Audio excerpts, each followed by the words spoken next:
toxic behaviors. What can you do when they appear? Hello, my name is Carme.Salvador. I'm specialized in sustainable high-performance teams. And in this video, I'm going to talk about toxic behaviors. Interesting, right?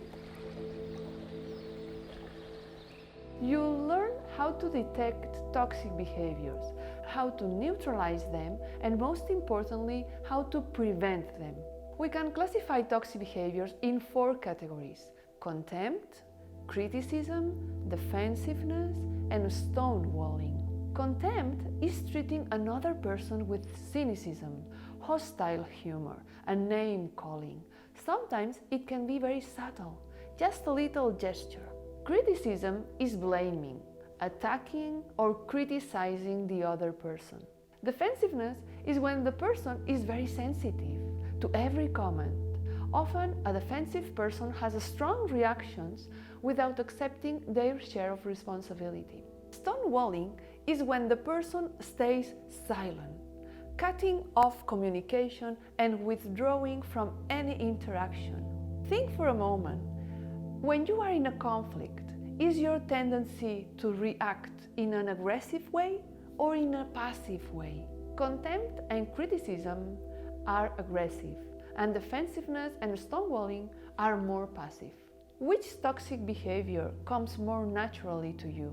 Although all toxic behaviors have a negative impact on the team, all of them have a hidden advantage or good intention.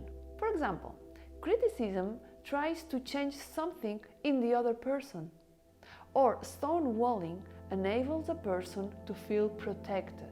The problem is that toxic behaviors are a way of addressing something in an unskillful way, generating more problems than solutions. To deal with toxic behaviors, it's very helpful to realize that all of them have their root in powerlessness. So, it might seem contradictory, but when somebody is using a toxic behavior, we need to bring them more into their power instead of making them feel bad. In fact, the most intelligent thing to do, to take responsibility for the situation, is to swallow our pride and instead of reacting, treat the other person with respect and compassion. Sooner or later, the other person will also stop, because toxic behaviors cannot live alone. Let's see 6 general antidotes to deal with toxic behaviors. Antidote number 1: prevention.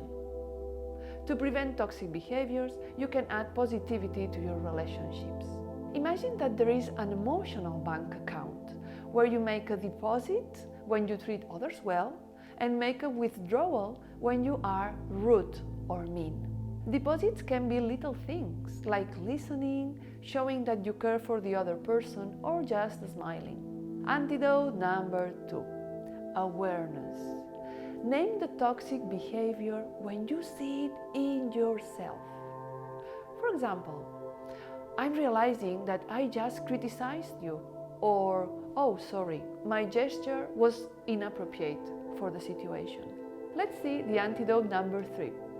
Take responsibility and be part of the solution. Ask yourself, what does the relationship need from me? What's my contribution to this problem?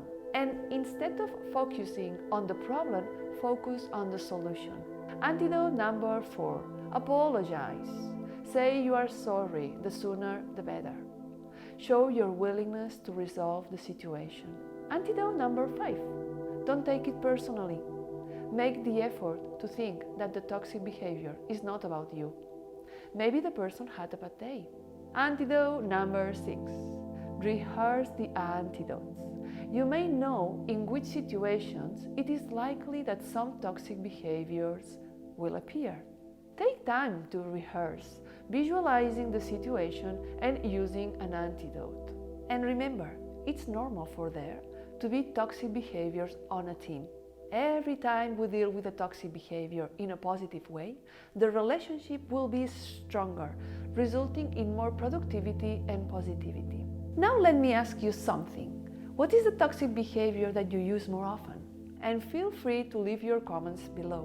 In the description of the video, you can find information of a 4-hour workshop about how to manage toxic behaviors. And if you are thinking about becoming a systems coach, you'll find a link to CRR, Center for Right Relationship, the school specialized worldwide in training team coaching. Looking forward to seeing you soon.